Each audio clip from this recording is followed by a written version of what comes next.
My name is Sandy Knapp, and I'm the current president of the Linnean Society.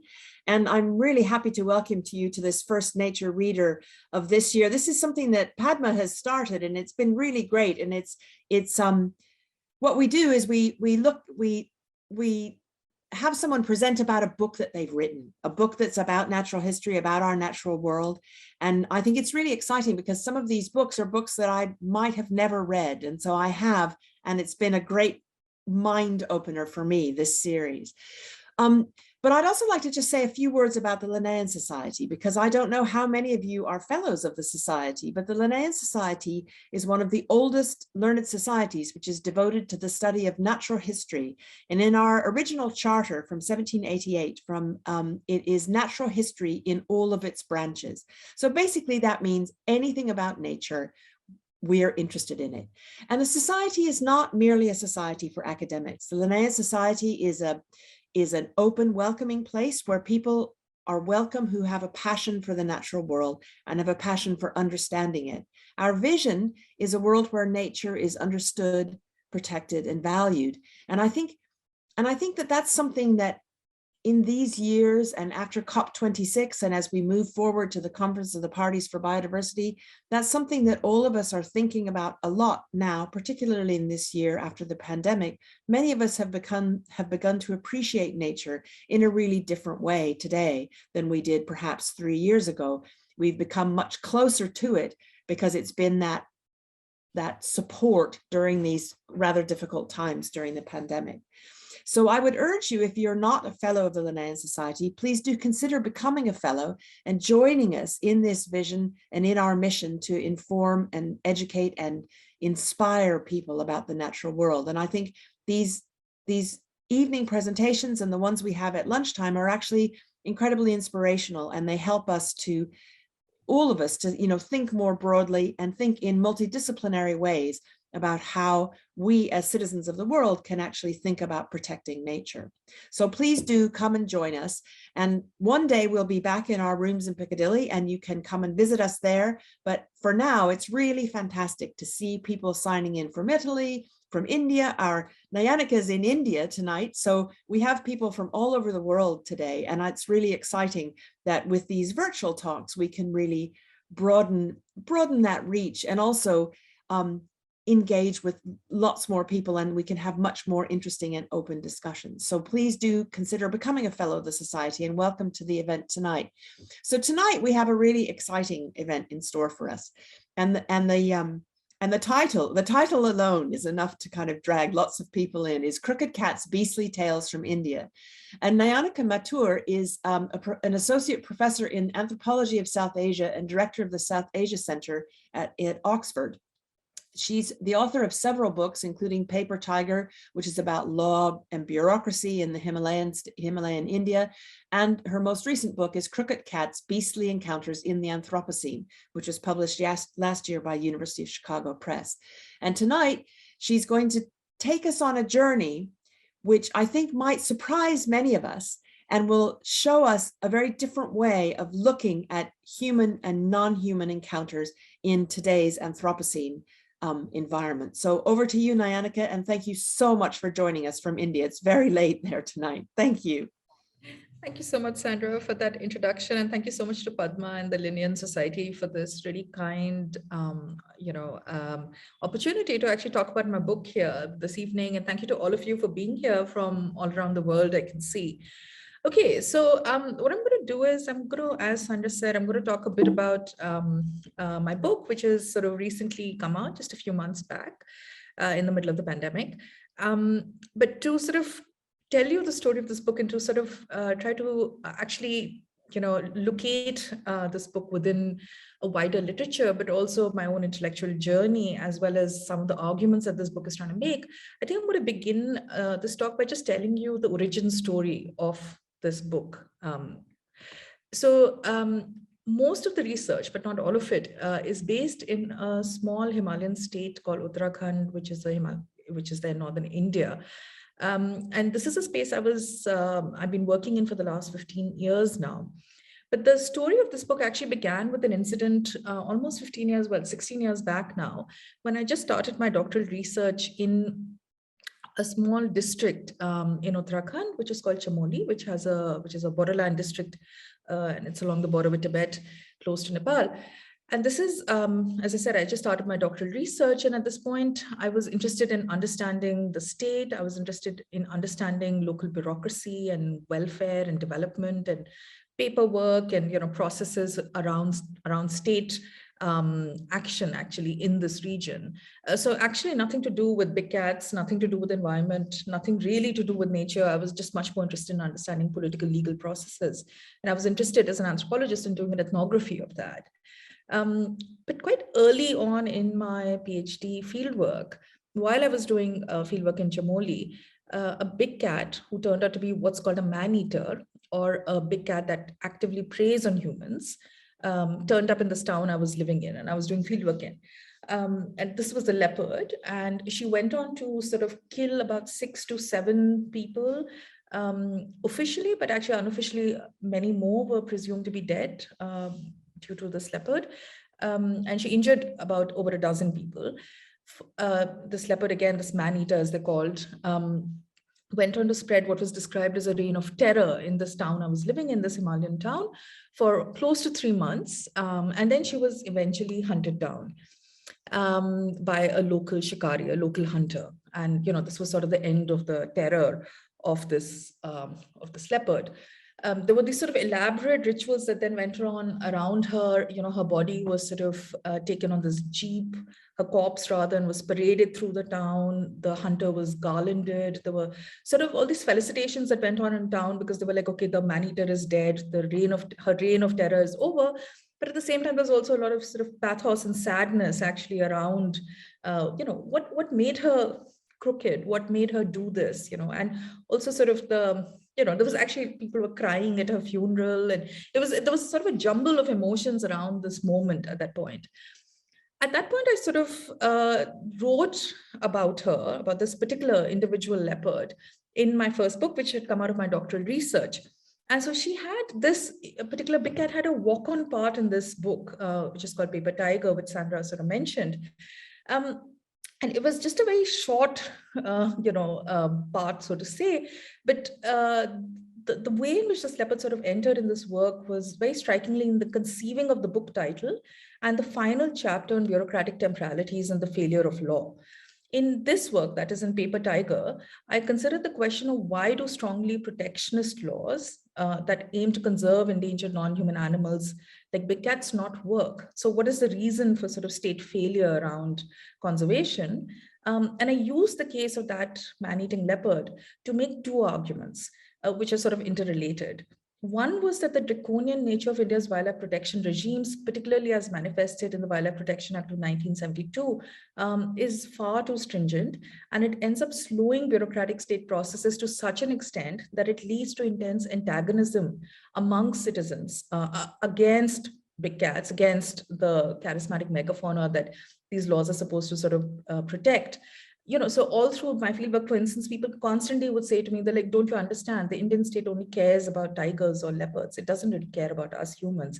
It doesn't mind the fact that we're being killed, that we've turned into tiger food, we're being devoured by these animals. The only thing that the state is interested in is in conservation. There is, again, a sort of a vast literature, again, coming from South Asia, but not just South Asia, which has shown how these very draconian regimes or these exclusivist elite nature of conservation programs lead to sort of the sense of alienation amongst people who actually live with nature, with big cats in this case. In my work, I was sort of much more interested in thinking about the micro-state processes that led to this feeling of the state doesn't care for these mountain persons. The state only cares for tigers and leopards, and it's only interested in preserving and conserving them. And this claim which was often made that the state is nothing but a paper tiger, which, as I said, went on to become the title of this work.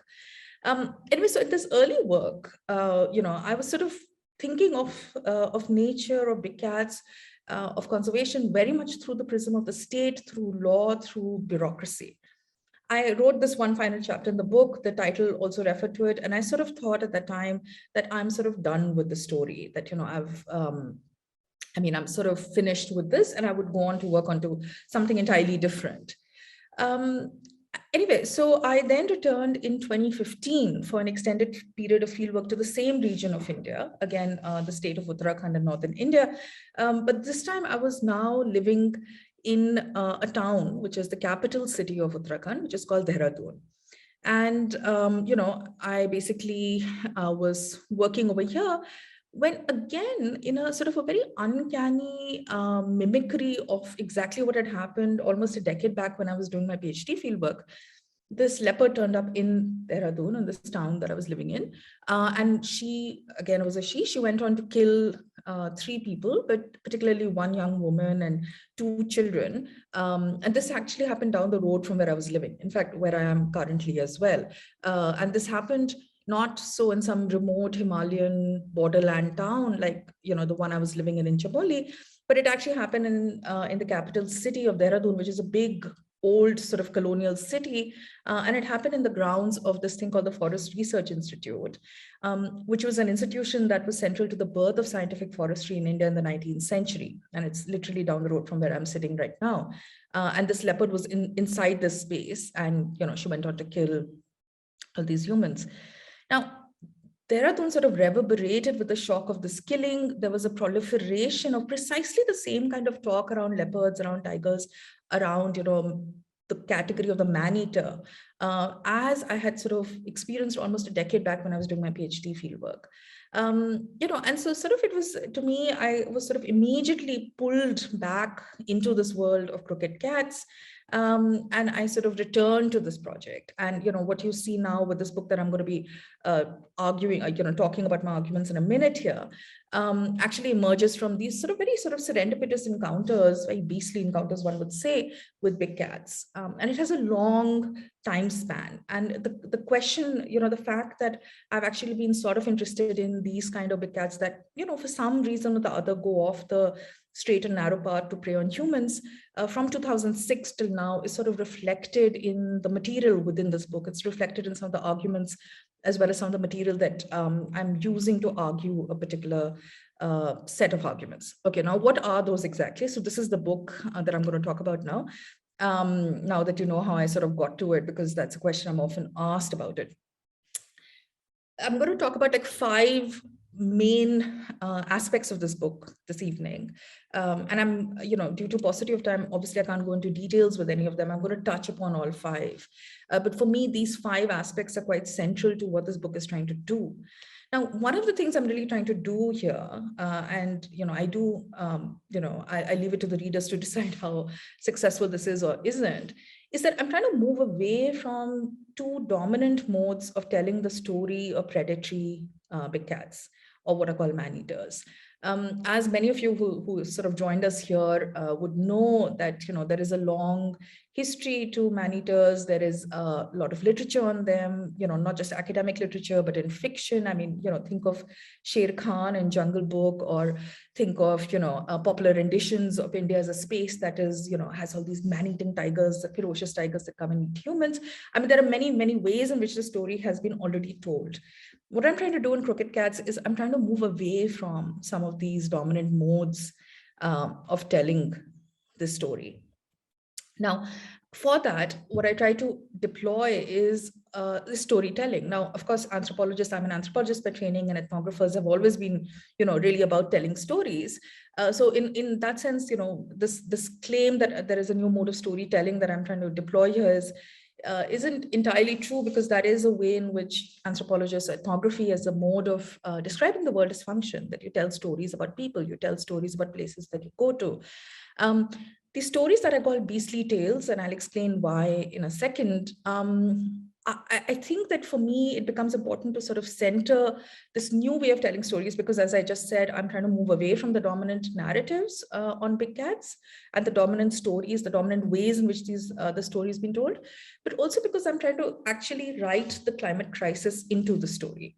So if you were to ask me to explain my book in one sentence to you, I would say that my book retells the story of big cats that make prey of humans in light of the climate crisis.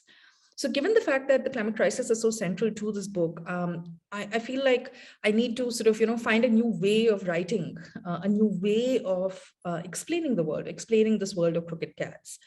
For this, I find the Anthropocene as a frame quite productive. I'll explain what I mean by the Anthropocene. I will also explain what I mean by how I deploy the Anthropocene, because it's been used very differently. It's understood very differently. So geologists might understand the Anthropocene very differently from the way in which I, as an anthropologist or a South Asianist, will be using it. And the final thing which I'll touch upon in this talk this evening, or this night rather, is really this question of uncertainty, and uncertainty as the dominant mode of inhabiting the planet in this moment. Now, I wrote this book well before the COVID-19 pandemic took place. Like, I submitted it, the final book, in like March, just before the law, or at the end of March, just when the lockdown in Britain started. But it was sort of uncanny to me that a lot of the themes of this book echo some of the themes that we've been living with every single day of our lives in the last 2 years since the pandemic overtook the world. And I'll explain hopefully some of this in the next half an hour or so. So, okay, let me begin. What is, I'm sure many of you heard of this person called Jim Corbett, who is someone who figures very prominently in this book, not just because he's a very, very famous hunter turned conservationist in this region of India, who then went on to write these very, very, very popular books, which are all about his encounters with man-eaters in this region of India. So there's the man-eaters of Kumaon, man-eaters of India, the man-eating leopard of Rudraprayag. I mean, these are best-selling books which have been translated into several languages, etc. I use Corbett as an example here of a very dominant mode of shikar stories, or what I call hunter stories. Because he is very popular in this region, but also because of the fact that the narrative arc of his stories, some of which I analyze in my book, really is very representative of the way in which people have understood man-eaters, or have understood big cats so far.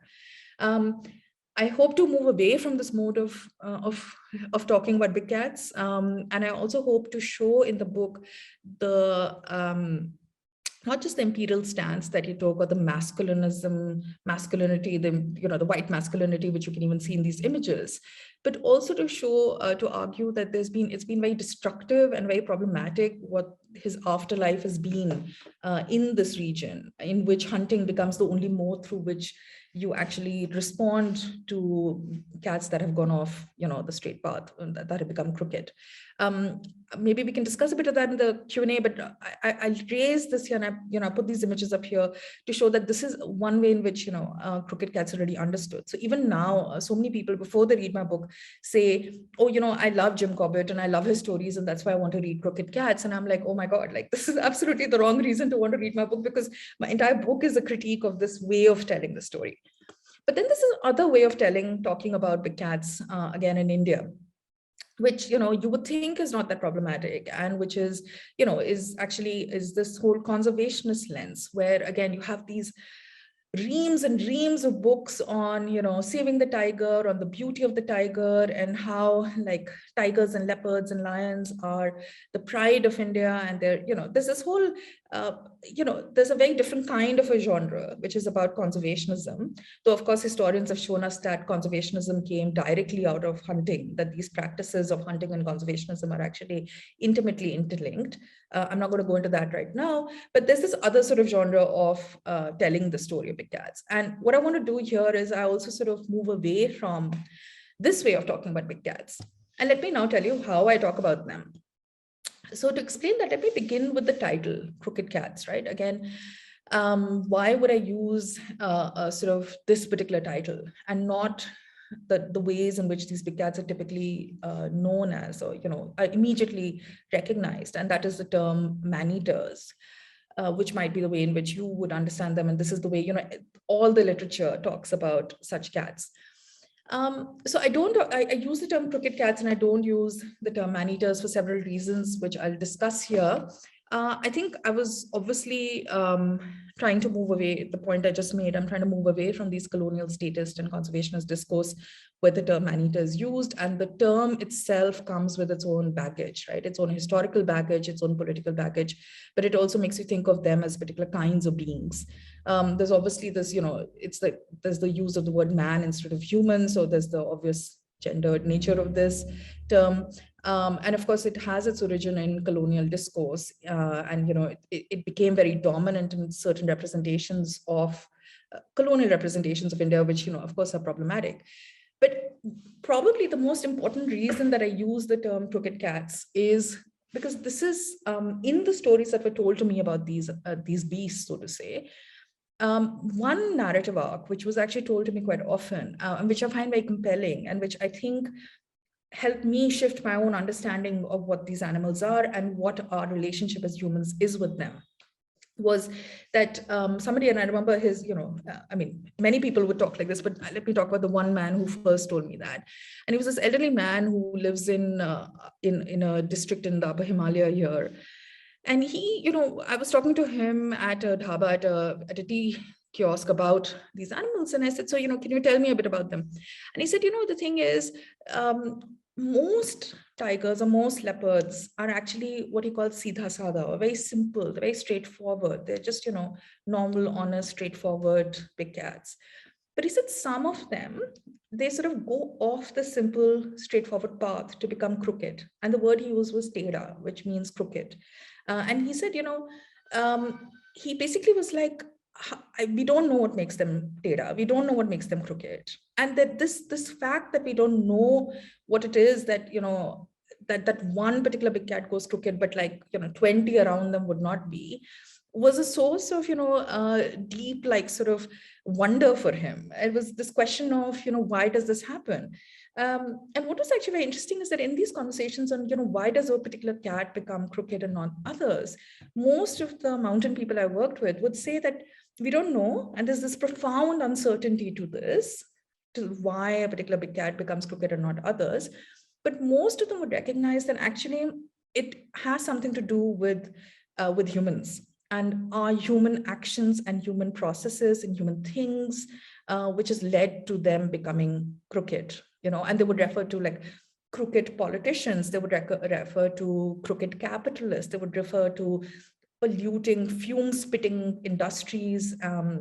They would refer to the ways in which the life and the sort of the social relations and the ecological relations that sustain life in the Himalaya have been destroyed, have been wantonly destroyed by humans. And so in these stories, of these big cats, they would come back to talk about human action. It was always about, what we did. And it wasn't just humans as a broad category. It was particular kinds of humans, particular kinds of people who did specific things in these stories. Now, for me, the reason I sort of go with the term crooked cat is because, of course, it moves away from all these other connotations. But for me, I think this also opens out a new way of telling the story. It opens out a new way of understanding what these animals are, what these beasts are, and how might we sort of understand them in a different way. It also allows me to question long-standing modes of describing relationships between humans and big cats in India. And that is why this term crooked cat. So, and that is why I deploy it and I use it and I sort of, shrink away from this term man-eater. Okay, so the other thing that I sort of do in this book is really to come back to one of the central claims of it is this question of storytelling or of beastly tales. Now, what is a beastly tale that I sort of refer to? Beastly tales are stories that are populated by humans and non-human beasts of all types. It is about the intricate entanglements between humans and non-humans.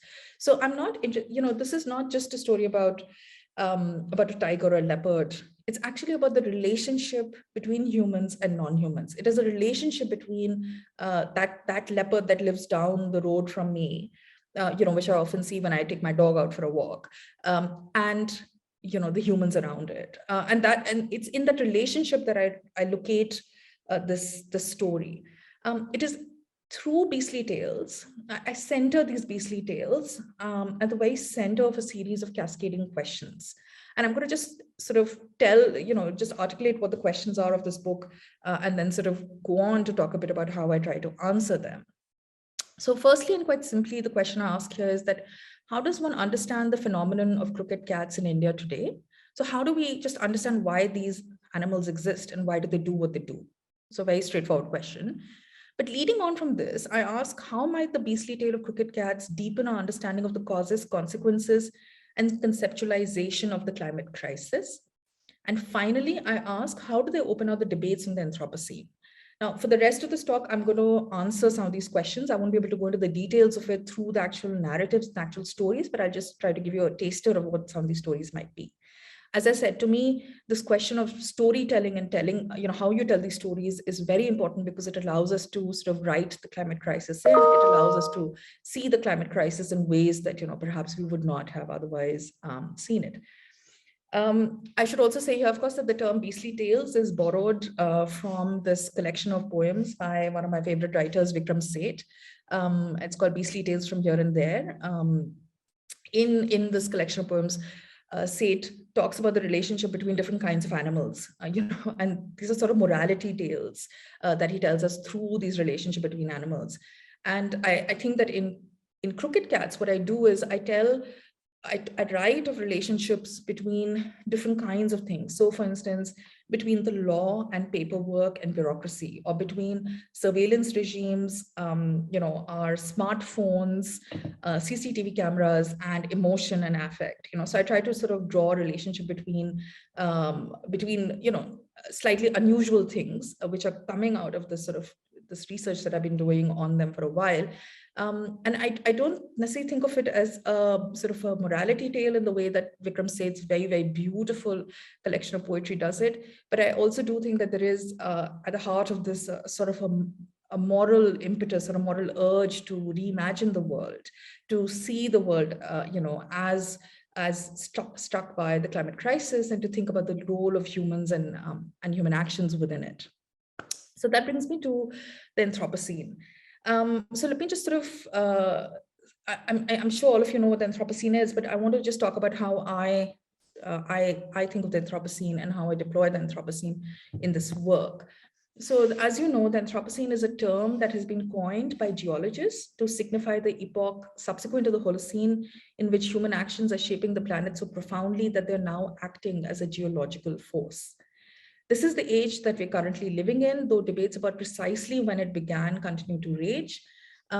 Climate change is now widely accepted to be, again, I'm sure all of you know this, but I'm going to just sort of reinforce it here. Climate change is now, of course, accepted to be anthropogenic in nature. That is, it is caused by humans. The distinction between climate change and the Anthropocene, so the two are often conflated, and that can be a problem. But this distinction is nicely set out by the historian Julia Adney Thomas, and I followed this distinction, where Thomas describes the Anthropocene as a multidimensional predicament that needs to be navigated through the deployment of new ways of thinking. Climate change is a product of the Anthropocene, but it is not fully encapsulated by it, and it would be dangerous to conflate the two. So I utilize the Anthropocene to refer to the critical requirement of finding new ways of thinking and doing academic labor. I work from the premise that the Anthropocene signifies a political and ethical imperative to act on the world with a new urgency. So to do so requires the weaving together of stories and elements of social, ecological, biological, historical, and political life that have been hitherto kept apart. This is not the same challenge as the one that the long-standing issue of interdisciplinarity posed, but is a somewhat different animal, so to say, due to the need to write in a new geological epoch and its potentially apocalyptic effects for life, whether it is humans or otherwise on Earth. Now, we know that human-animal relationships the world over are being profoundly shaped and changed by the ecological breakdown. So, think, of course, like we know about, the drowning polar bears or the polar bears that are ransacking towns in Siberia, but think about, more mundane everyday ways in which you see extinction, you see endangerment, the more mundane ways in which, we're thinking about the natural world sort of changing around us.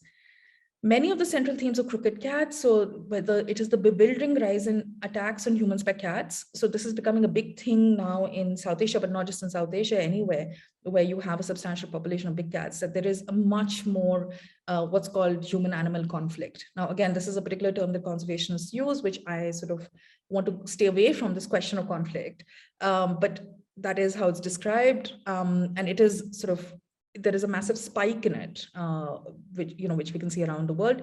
We can also see it here in India. There's also a changing behavior of crooked cats that is being captured on cameras and televisions and is evidenced in acts such as the increasing entry into urban, heavily populated sites. So as I said, one of the reasons I got interested in this project again was that I could see that, these leopards and tigers were entering into spaces, including heavily populated urban areas, where they did not even, 5 years before actually, dare to wander into these spaces. So something is absolutely changing here, right? Like there's a kind of a change that is quite evident and people talk about all the time. Of course, we have, again, imminent species extinction with the tiger in a particularly vulnerable position. You also have rising human anger at and struggles with conservationism, which I sort of alluded to at the beginning of my talk. Now, all of these factors are intimately linked to a changing planet. So in that sense, the climate crisis enters empirically as a fact that can no longer be turned away from and is an urgent need of acknowledgement. So how do we write the climate crisis into our accounts of a seemingly tiny issue of big cats that make prey of humans in India? This is the ambition and a huge methodological challenge for this book. I argue that it entails a questioning of long-standing modes of describing the world. It requires a transformation in how we narrate the story of human-animal relationships, as well as the plotline and who or what the main protagonists are. This new form of storytelling also requires what we can perhaps call an agnostic stance towards disciplinary boundedness or subfields, such as, say, environmental anthropology or wildlife history or more than human geography. The beastly tales I relate here initially perplexed me for one reason. When a crooked cat was in the vicinity, most people wanted him or her killed or captured at the earliest. Oftentimes, a preference was expressed for the death of the crooked cat, which would assuage collective anger, but also ensure that the cat wouldn't eventually escape and return to once again haunt the area with an even greater vengeance. At the very same time, a sympathetic stance towards the big cat was professed. The cat was often referred to as a bichara, a poor thing, or bekasur, innocent. I argue that these two contradicting narratives on crooked cats can coexist because the people who live in close proximity to them are conscious that the crookedness is not the doing of an individual feline, but rather emerges from longer-term structures and human actions. In the heat of the terrified moment, they wish to do away with the individual, but are aware that the blame lies on the doorsteps of us humans. Of course, the category of human is parsed out carefully. The several types of specified humans who are singled out as responsible for this horrific state of affairs. There is no undifferentiated we of humankind invoked here.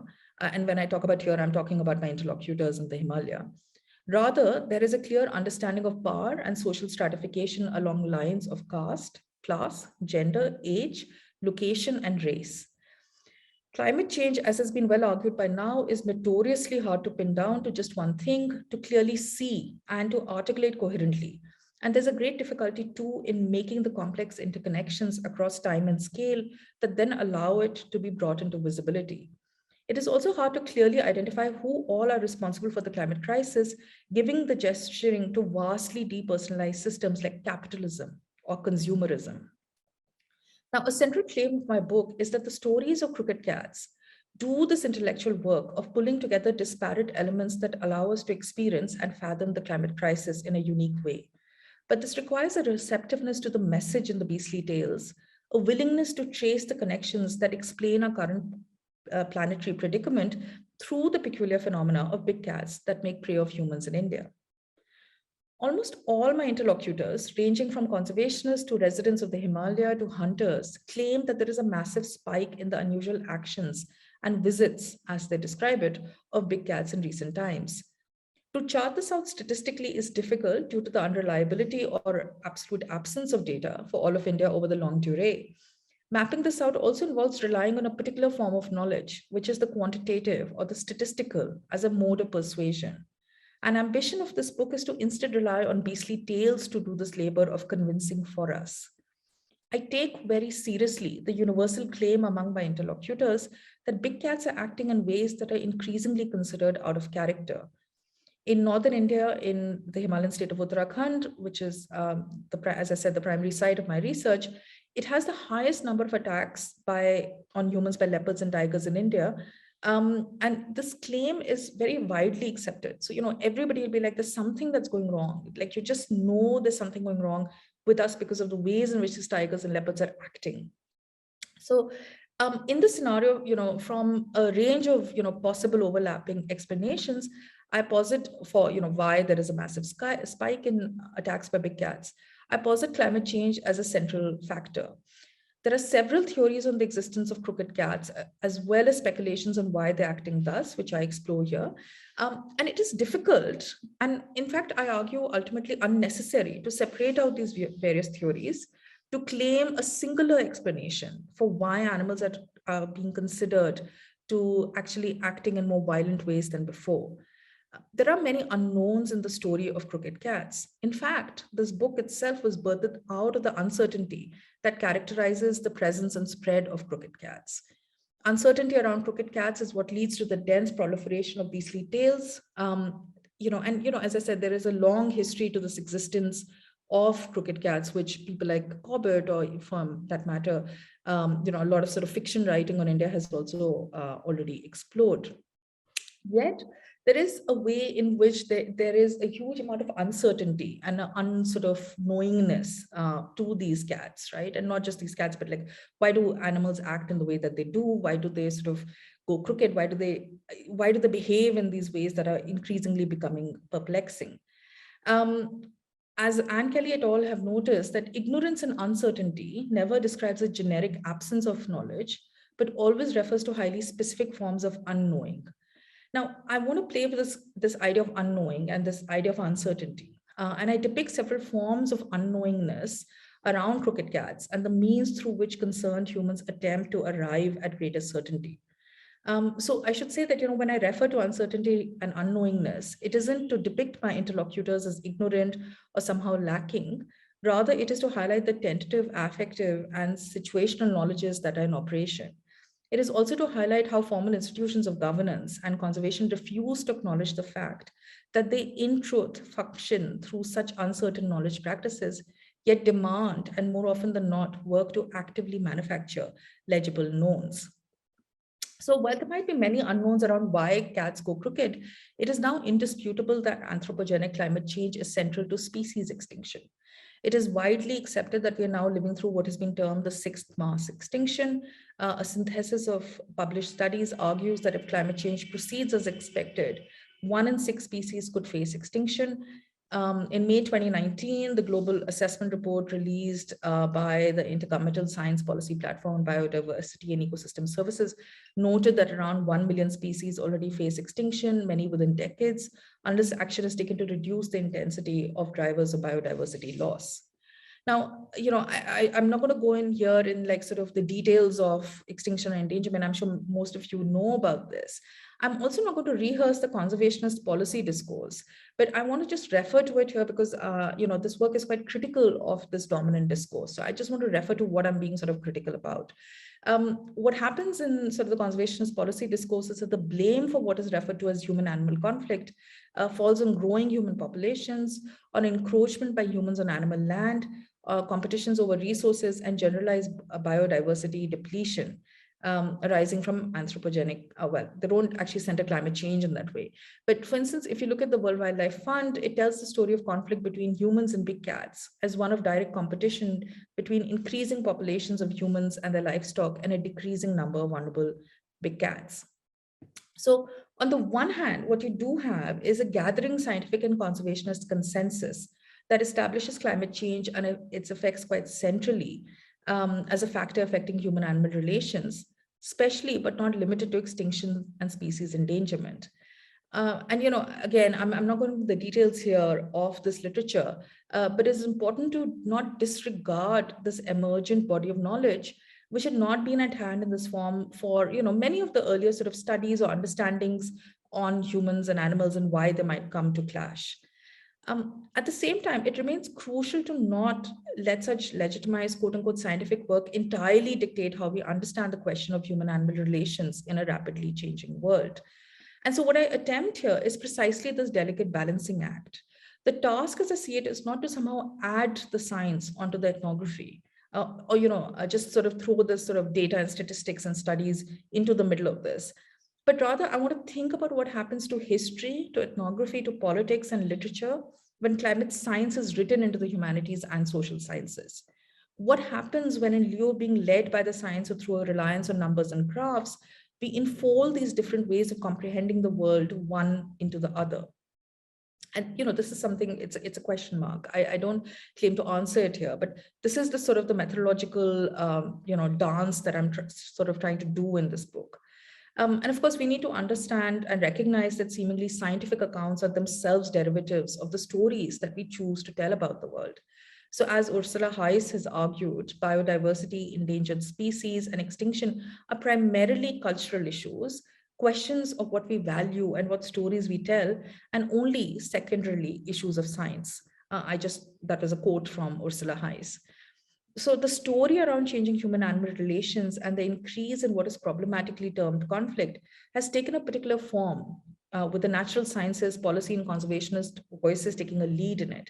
One of my ambitions here is to present a somewhat different story through the medium of beastly tales via an engagement with knowledge practices that are often kept separate from one another, and through a foregrounding of long-term ethnography from the global south. So every chapter in this book is speculative in nature.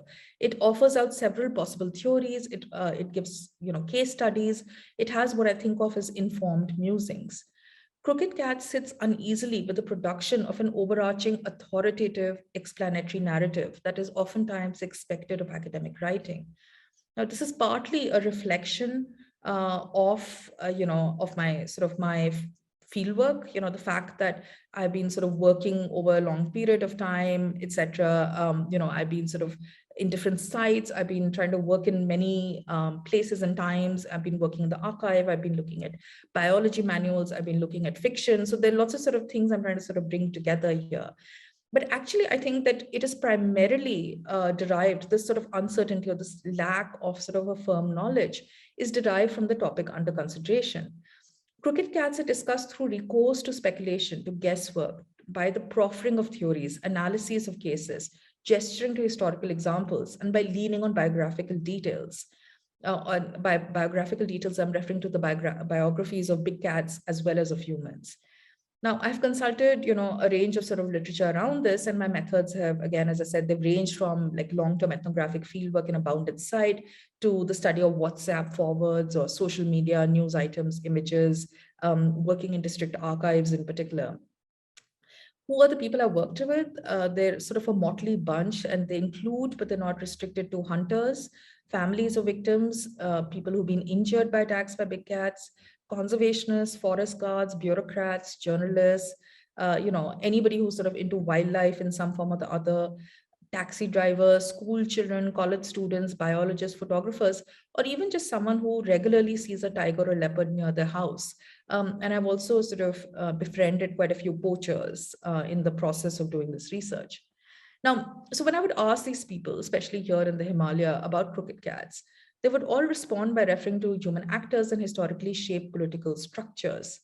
The presence of an exploitative state that is only interested in furthering the interests of its own narrow coterie of powerful and wealthy people was particularly stressed.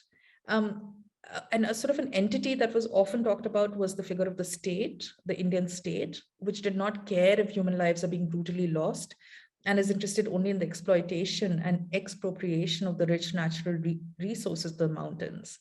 My interlocutor said that mere lip service is paid to the need to conserve big cats, and those who are genuine about the need to preserve the lives of big cats tend to do so without according the same worth to human lives. There was capital, which was ever present in these accounts in the form of polluting, fume-spitting, resource-draining big businesses, and the lopsided fruits of such industries that benefit a thin sliver of the population. Empire, too, was never absent, with references made to the British Raj, and the post-colonial Indian state was very often accused of practicing a form of internal colonialism in the Himalaya.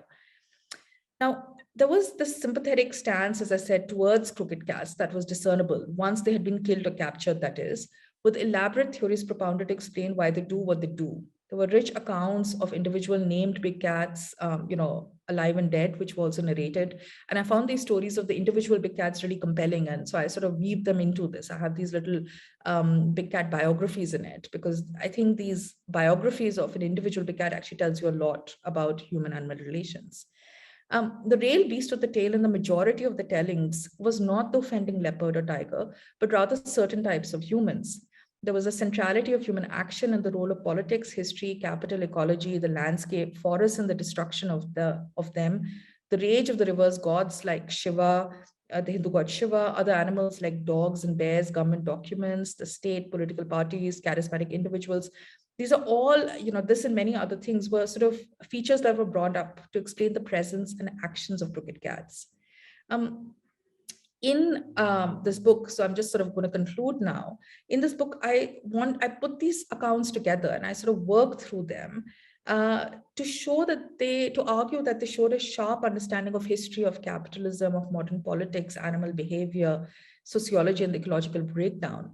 They rippled with anger, with beauty, with humor, with fear, with deep historical sensibilities, ecological consciousness, vivid imaginations, literary sensibilities, and sharp political analyses.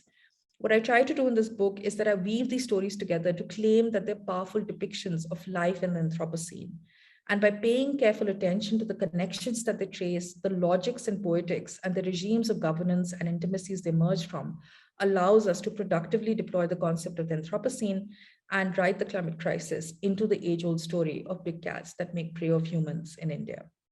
So I'm going to end there. Thank you so much for listening and for this sitting through this whistle-stop tour of a rather complicated book. Thank you so much, Nayanika. That was absolutely fascinating. And I find it really interesting, the idea of creating a different narrative and all kinds of the different sorts of people that you asked about encounters with big cats. And I'm good. There's lots of questions coming in, but I'm actually going to ask one of my very own first. I'm just be very greedy. And, in talking to people, I find it really interesting that they sort of referred to these crooked cats as poor things, and that they've gone off the straight and narrow. Did they ever make any analogy between people who had done the same thing? Absolutely. So there's a way in which there's a particular phrase in Hindi, which is bhuka bhag, which means hungry leopard or a hungry tiger. And that was often used to describe a leopard or a tiger, which is, a crooked cat, saying that, oh, the thing is a hungry tiger. But it was also used to describe corrupt politicians. It was used to describe these big industrialists who were up here in this district I was working in, like building these dams that were, that have led to several disasters subsequently in that region. And it was sort of a phrase. So there's this whole idea of the idea of the crooked or the crookeding or the crookedness of humans and non-humans. It was actually, as you said, they sort of map onto humans and non-humans in very similar fashions. But what's interesting is that there's much more sympathy for the non-humans, because the reason that the non-human has become crooked is because of these crooked humans. So there's a kind of cause and effect there. That's really interesting. Somebody has asked about the state. So when the people who you talked about the state, did they ascribe it to a kind of faceless abstract entity, or actually to people who represented the state, as in officers of the forest department? Or did they even refer to some kind of elite capture or local elites who cut deals with the state? What did they mean when they talked about the state? So yeah, thank you for that question, because that's actually very sort of central to this book, and actually coming from my earlier work as well, which was all about the state. And so when they talk about the state, they often talk about named individuals, but they also talk about, they talk about the colonial state as well in very interesting ways. There's this reference to sort of imperial acts, which have sort of continued, if not been exacerbated by the post-colonial state. But they also are talking about things like, like documents. So for instance, they're talking about permits, which are not having access to certain documents that allow them to enter certain spaces. So the idea of what the state is, there's a Hindi word for it, sarkar, which is sort of used, is quite diffuse. So it's sort of, it refers to power quite often. And the power could be an individual, it could be a space. So it could be this, the office in which the district magistrate sits, or it could be the chair on which he sits, or the car in which he drives or she drives. And, I think there was a way in which the state is deeply personalized, but it's also sort of an abstract entity. It's also a historical entity. But I mean, again, if this person was to read the book, you'd see that the state keeps coming in again and again, and you can't actually think about big cats outside the state. So one of the really, I think one of the arguments I really want to make in this book is through something that I call the government of big cats, where I say that if you look at the way in which a lot of the literature on non-humans has worked, especially in my discipline of anthropology, they've left out an account of state structures, of government, of of this everyday life of the state, as well as the structures that the state builds up. And I'm trying to write that into it through the story of certain big cats. So for instance, I have a chapter on how to identify a big cat as the one that is the crooked cat, right? And in that, you have all these state manuals, and you have all these ways in which the state says that you have to ID the big cat. They literally use that phrase, that you have to ID the big cat. And how do you ID the big cat? You have to follow these particular rules. You have to follow, these committees are set up, these government committees, and then these committees decide on certain things. And, all of these are sort of written into the whole government on the management of these non-humans. And people who actually live in the vicinity talk a lot about, they talk a lot about the state and the center of the state in the fact that you have so many crooked cats around. They say it's actually the fault of the state in so many ways. So the state becomes a very, very powerful and important actor, which is very central to this entire story of crooked cats. So thank you for that question and for sort of bringing up the role of the state. So there's a couple of questions about climate change and human population, and it's sort of, I'm going to try to riddle them together. Can you kind of, climate change might be relatively minor as compared to kind of increases in human population, as you were saying, is the kind of narrative, that sort of scientific narrative that is about competition for space. So there's a couple of questions. Are people in India moving away from areas severely affected by climate change and therefore pushing big cats out? Or are the issues surrounding these crooked cats just a function of just overall population increase? I mean, I guess it's a combination of things. So there is, of course, population increase in certain areas. And I mean, I'm not even sure it's population increase or encroachment by humans into spaces, like taking up forest land or going into spaces that they did not typically go into. Of course, it's also sort of the destruction of the habitats of the regular prey of big cats, or of these big fauna in that area. That has been a problem that is leading to conflict. In terms of population increase, it's interesting because in the Upper Himalaya, where I've been typically working, there's a massive amount of population decrease because people are actually migrating out of those areas because they're finding them unlivable. So whoever can actually, and this is all the effect of climate change, that they don't have, there are extreme events happening very often. They don't have access to water, they don't have access to food in the same way. So in the Upper Himalaya, a lot of them, the ones who can, the privileged few, are sort of moving away from that area. But in sort of, say, the area I'm in right now, which is much more in the foothills, and the population increase is, you can really see it here, where you have a lot of we think of them as climate refugees who are sort of coming into these areas and living in urban area spaces in the plains, and then pushing out animals from this. So you have a lot of sort of wildlife sanctuaries around here, which are being, the space for them is being curtailed. So there's recently, something I've been looking at recently has been, there's a big elephant reserve close to the town I'm in right now. And there is this big push by the government to actually take over the land of that elephant reserve and convert it into housing. And it's near the airport, near a new airport that's been built.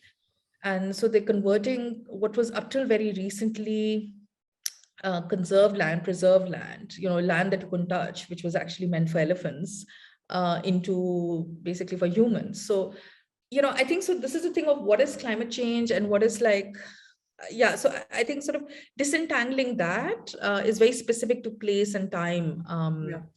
And, and I think this has also been sort of part of the thing. So earlier sort of versions of this book, people are like, but is it climate change? They've always been like man-eaters, and climate change, is this the effect of climate change, or is that the effect of climate change? So what I try to do here is I sort of try to stay away from some of the tracing out linear paths between this is climate change and then this is the effect. So I try to stay away from the causality of it by thinking of climate change more broadly as something that is changing the world that we live in. And you can see very, very specific effects, especially in the extreme events that you're seeing in the Upper Himalaya, very clearly. But But in terms of the question that were asked, I mean, both of these are true, but it depends on the place that we're living, that you're looking at. So it might seem like climate change is small, but human population isn't just lots of people having more babies, it's also people moving. from one place to another. Exactly. There's a very long question here, which I'm going to try to make much shorter. And it's about unpredictability and kind of uncertainty. And there's the uncertainty of surrounding encounters with informants. So uncertainty about what someone will tell you, and also uncertainty about the crooked cats, what makes crooked cats crooked.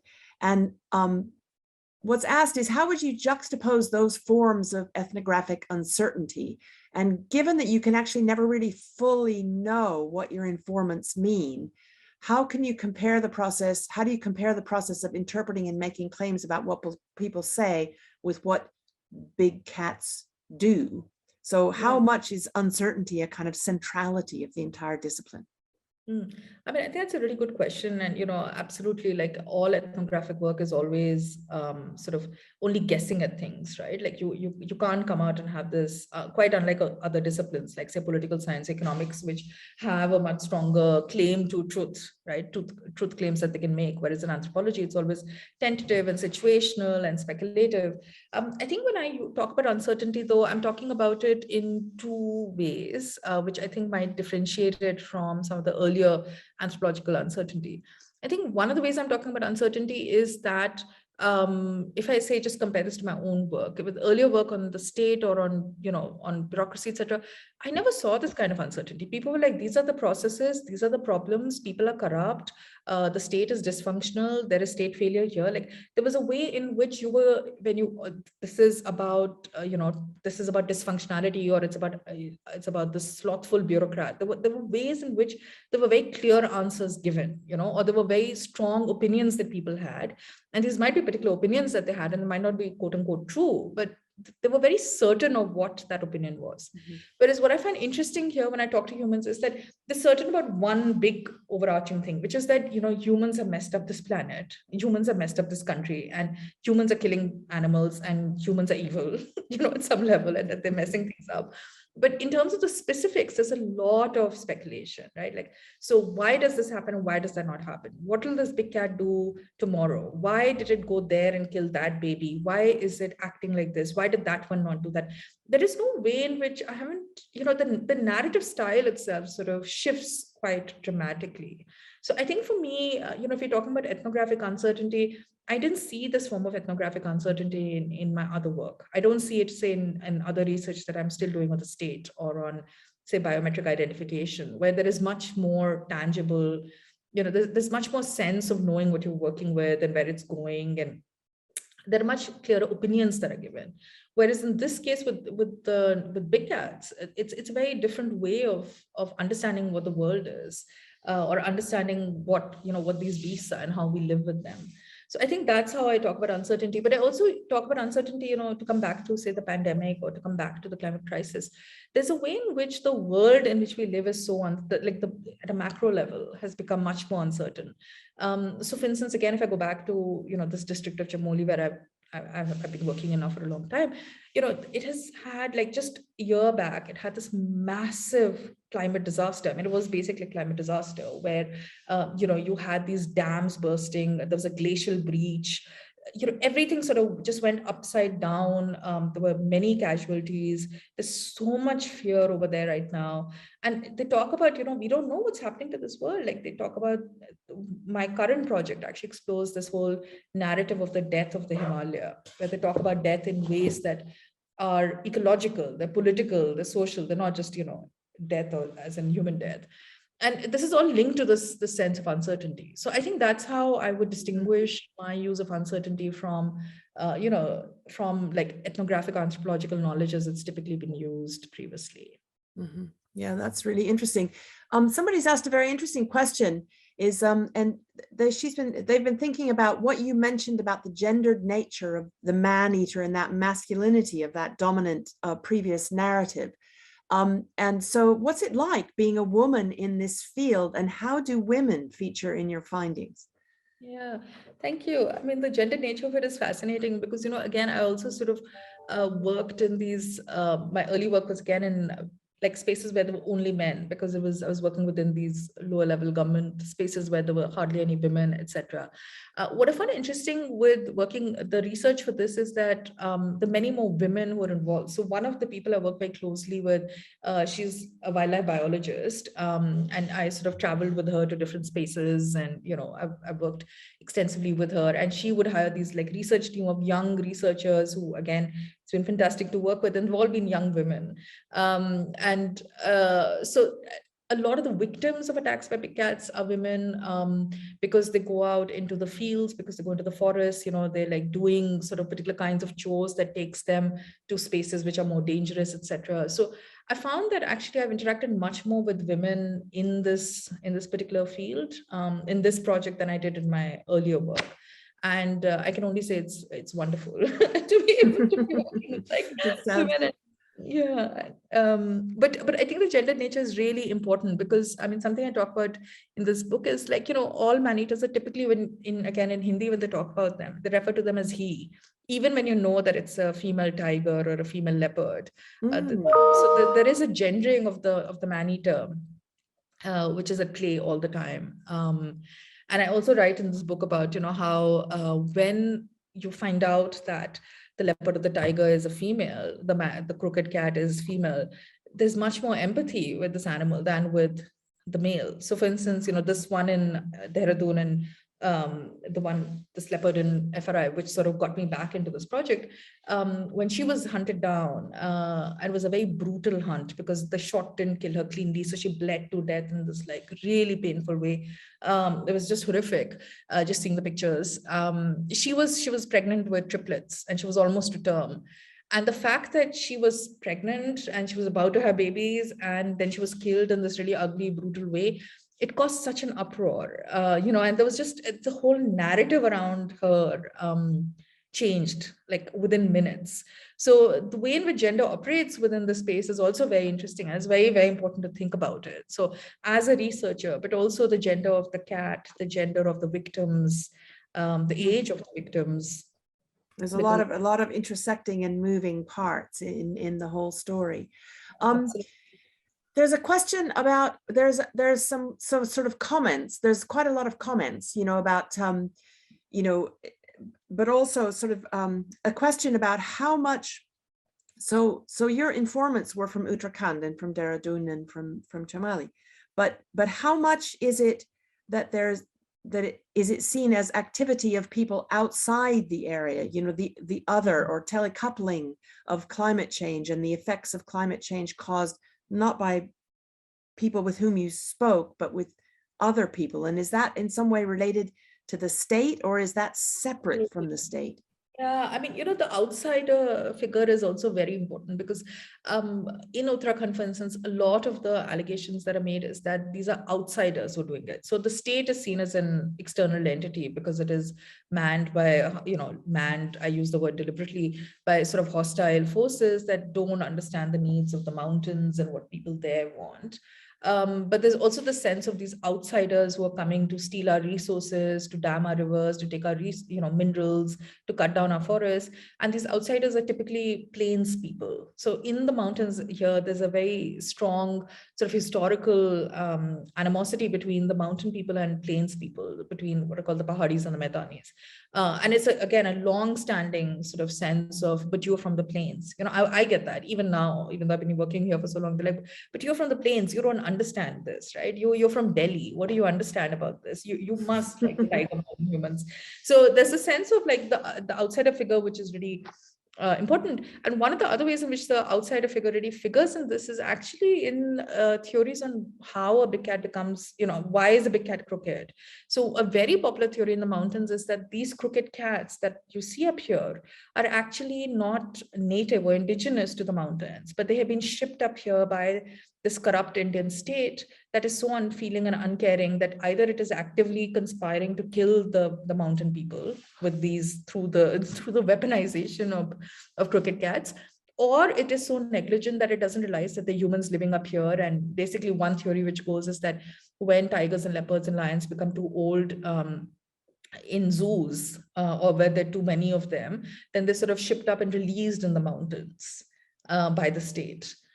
And then these big cats, because they're being completely unused to living on their own, or, feeding themselves because they've been living in zoos and have been fed by, by the zoo for forever, they turn on humans because humans are the easiest prey. So that's actually a very popular theory. And I hear it all the time. They're like, that leopard, it's not an insider, it's an outsider. It's come from the plains. It's come because this corrupt Indian state has sent it up here. So there's that way in which, they sort of that's figure. fascinating. That is really fascinating. There's a question here about a capitalist model of uneven development towards intolerance with animals. And what's your reading of how political will has changed things for the worse in Uttarakhand, such as big dams and airports, apart from climate change or pushing climate change? Yeah, I think this is a really important point, because like what you also now see is, there is a culture of intolerance, a culture of sort of majoritarian hate that you see here. There is, of course, the whole neoliberal push towards commodifying, everything, whether it's the forest, whether it's rivers, whether it's minerals, whether it's tigers, everything is being sort of, converted into value by capital, which is then intersecting with this sort of majoritarian state in a way. And you see these narratives again here proliferating, so one, again, if I could talk about one of the narratives that is quite common, is one that is based on this idea of intolerance, which is, that actually, humans can't tolerate having big cats in the backyards. Big cats are like us, just like us humans, are becoming all bad-tempered, and they're becoming khadoos, like they're becoming what's the word for that? I guess bad-tempered and crotchety and nasty, and they can't tolerate having humans around. So there is this way of it where this political environment amongst humans is also seeping down to non-humans. Non-humans are adopting the same personalities, and they're getting the same characteristics as humans do, and that's what is leading to greater conflict. That is what is leading to these clashes that we see. So it's sort of humans and non-humans are part of the same culture. Yeah, exactly. And that non-humans are sensitive to this culture that they're in, and they absorb it, and they take on the personalities of these non-human. Oh, that's fascinating. So one of the other, to go back to the previous question, the insider-outsider thing, they also say that, these outsider big cats are actually like these outsiders. Like, so for instance, I would say that if people from the plains are really greedy and they only come to the mountains to, grab things from here, these leopards and tigers have adopted the same personality. They have the same aggression that, say, someone from Delhi will have, which is kind of different from, the milder tempers of people in the mountains. So there is a way in which you can see that non-humans take on the personalities, and they, as you're saying, adopt the political cultures or the moments from humans. Yes, someone has recommended a book called by Sandra Mitchell called Unsimple Truths, which is also published by University of Chicago Press, which they talk about uncertainty and complex systems, and just recommended it to everybody, which is really great. And someone's sort of felt that they find it quite heartening that there's empathy for big cats, even though they go crooked. So do people have, you mentioned about how cats are often referred to as he, even if they're female, but do people have more empathy for female cats because they're solitary and are the sole caregivers, or why do they have more empathy for female cats? Yeah, I think it's the whole sort of maternal thing in them, right? So the sole caregivers for the young, that's absolutely right, because the first one who I encountered, she basically had two little cubs, like the cutest little cubs on earth, who we did see. And everyone was like, oh my God, those cubs are so cute. And this poor leopard is basically trying to do it because she needs food to feed them. And again, with this one in Dehradun who was pregnant with 3 cubs, there was this whole sense of, firstly, you've killed 4 leopards in one go. But secondly, this is the maternal need to feed her young that is making her do what she's doing.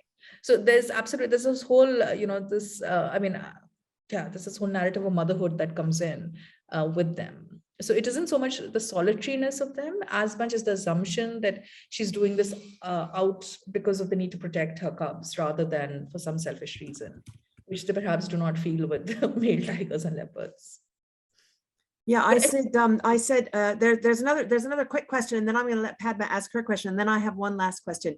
Is you mentioned differing responses. Are there differing attitudes between men and women? Yeah, towards killing a leopard, for example.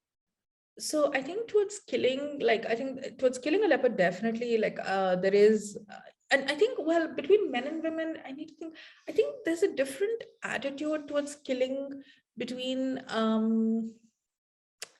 between people who are in particular positions and who are not. So if I can just explain that. So I don't know if that's cut across gender as much as it cuts across how far away you are from them. So for instance, certain kinds of, like if I think of these conservationists that I know, like young conservationists, most of them are young, the sort of middle class, they're educated, many of them are women, but they're not just women, they're also men, are dead against now killing a big cat. They really want to think about in alternative ways. Whereas I feel like people who live much more closely to them in a way and who are affected much more by them, they don't want to kill them. I mean, I have never met anyone in the mountains who's like, just go kill that leopard or tiger, but they are not that, they're not that affected in the same way by the killing as, some others would be. So I don't think that's gender as much as perhaps class and caste and location that defines it. But in gender, in terms of gender, like I found that many of these, as I was saying in a previous question, many of the conservationists that I'm working with or people I'm working with in this project now, they tend to be young women, like college going women, who seem to be very into big cats in a very interesting way. And I find it very different from the ways in which some of the men I worked with are towards big cats. There's a whole masculinity, which again goes back to sort of the imperial masculinity around big cats that comes into play, which is really about dominating this animal, right? Whether through hunting or capturing or tranquilizing or, controlling in some form or the other. And those people tend to be men, but the women tend to be more into different forms of conservation, some very empathetic conservation. But again, yeah, I think this question, it's a really good question. I need to think more about it. But I haven't really come across very, very sharp gender divides there, but I have come across class and caste and location divides, I think. Yeah, there's so many, again, all these various intersecting things. Padma has a question. So go, Padma. Hi, Nayanika, excellent talk. Thank you so much. It's interesting that you say that they consider these crooked cats as being outsiders. Yeah. But not all of them, some of them. Yeah. And the thing is that many of them whose crops are deep, who are attacked or who are obviously the victims of these crooked cats, come from desperate circumstances, just like the cats themselves. So I was wondering if you ever sensed a sort of kinship, which led to this sympathy for crooked cats, is because you are as desperate as I am. We are both scrounging in the limited, very small patches of forest left. Yeah, absolutely, Padma. You're absolutely right. Like there were many. So one of the dominant theories is that these outsiders who, even with them, like for instance, the ones who are coming from zoos, they felt sorry for them. They were like, oh, these poor things, they must be starving because they don't know how to hunt. And now, they're on the verge of death and this sarkar, this government to send them up here to die. So there's some sort of sympathy with them. But I think the point you're making about like this desperate situation is something that, that sense of desperation, that you're on your last legs, that you don't know what to do, was something that was a very strong, that is a very strong narrative. It is very much like, this world is coming to an end. We are starving. This leopard is starving. I mean, this is very similar. Like I opened the book with this anecdote where there's this man who I'll never forget because it was one of the most compelling interviews, chats, discussions I've ever had, who I met in Pithoragarh district at a dhaba there. And he had only one arm because a leopard had chewed off his arm. A crooked cat had chewed off his arm.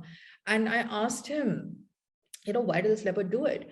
And he went into this, like, we had like, I don't know, we talked for like 2 or 3 hours. And all through it, Padma, all he talked about was this poor leopard. It's not his fault. I understand why he's doing it. You look at this place that we're in. There is no food. There is no water. There is no resources. We are starving. The leopard is starving. We've taken away everything that belongs to the leopard. It is these humans' fault. It is, so he had this whole sort of narrative on, he started talking about the colonial state. He started talking about deforestation. He talked about like, poaching. He started talking, like all these things that he wove into this narrative, and was basically to say that leopard is Bekasur, that leopard is innocent. the leopard was basically, starving and was on his last legs, just like some of us here are. So this is where there is this deep sort of empathy with them. Again, to go back to this thing that we are the same. Like, we are similarly victims of structures of rapacious humans, of greedy humans who have come and done things to this area that, has led to this horrific situation where this poor big cat has no option but to come and eat me up. So yeah, no, absolutely. There was a mirroring of that in many ways. Well, it's fascinating. It's fascinating to, I mean, I find it really interesting to look through these different knowledge systems and thinking about, because you get sort of trapped in what it is you're doing. Something that struck me, and this is not about big cats or anything, but something that really struck me with what you were talking about is you said at some point that we need to bring the science into the ethnography and bring that science into the discipline of ethnography and anthropology, because as scientists, we're often told always we must bring sociology and the social sciences and the humanities into science. So it was interesting to hear it from the other way around. And I think that's a really important thing for us as people who do research, is that multidisciplinary way that you've been looking at it is a really, really compelling way to think about things. Thank you, Sandra. That actually comes from, frankly, a response to reviewer 2, evil reviewer 2 of the manuscript, because we're like, but what does this have to do with climate change? Like, this is just, so I found it really interesting, this resistance among social scientists to acknowledge something like climate change. Or if they acknowledge climate change, it is in a very narrow way, like you understand it as certain kinds of cultural effects or certain sort of social effects. Mm-hmm. But to actually actively, so this is why I go on and on, perhaps too often in this book, about, I know there's a long history of it. I know this has happened before. I'm not saying this is new entirely, but, how do we think about what climate change is doing? So, and I find that even with the whole field of multi-species ethnography, or just the whole turn to the more than human in the social sciences more broadly, there is a reluctance to engage with climate science, or to see climate science as a particular kind of, I don't know, it's just something there, right? And what I'm trying to do, and I don't think I've done in this book, but this is actually my new project, and this is part of the research project that I also run at Oxford, is really trying to think about, like, how is it that we get the humanities and the social sciences to really speak to climate science, in which there isn't a superior position that's given to climate science or to, say, history or anthropology, but we're able to weave these different ways of knowing one into the other. Mm-hmm. And this is why I find this whole idea of beastly tales interesting, because I did think in a lot of these stories and a lot of these narratives, you have different knowledge forms that are overlapping and interwoven together. So, this is, and for me, this is one way of thinking about, how do we retell the story? Like, how do we understand the story of big cats? How do we take it away from these dominant modes, which are either purely about conservation or purely about the romance of, Jungle Book or, Cobbett and his amazing hunts? How do we shift the story away from some of that to think about the planet in crisis without it just being all doom and gloom, without it just being, giving over to depression or whatever that word is that we have now to think about. Eco-anxiety. Eco-anxiety, exactly, eco-anxiety. But how do we allow these different forms of knowledge to speak to one another? Like, for instance, I really find it super useful to think about big cat biology. And I think that that's actually very important in understanding why big cats do what they do. But it is also difficult to weave in the way in which big cat biology, for instance, is talked about with, for instance, conspiracy theory, quote unquote, conspiracy theories about, the Indian state sending up tigers to kill mountain people. Yeah. How do you weave them together in some form is something that I'm really, interested in doing and thinking about in my future research as well, actually. Oh, I really look forward to that. And I think that's a kind of, it's so great to hear that it's important for the humanities to have the hard science as well as vice versa. And I think that maybe speaks to the fact that we're at a stage where perhaps we'll listen to each other a bit more, which is absolutely fantastic. So I mean, I'm sure we could go on talking about the book, and I think I encourage everybody to read it because it's a fascinating, absolutely fantastic book. And thank you so much for coming and giving us this talk and allowing us to think in a really different way about these cats and about human interactions with them, and to think about all of us as species on the planet. And I think that's something that came through really clearly, as your informants clearly didn't think of themselves as different from cats. So thank you ever so much for coming, and thank you especially to you, Nayanika, for such a fascinating and wonderful talk. Thanks so much. Thank you so much for having me, and thank you so much for the invitation, and apologies for my half sleepy, slightly incoherent talk, but this was I'm jealous really that you're in Dehradun. it is Good very night. lovely. Thank you. Bye.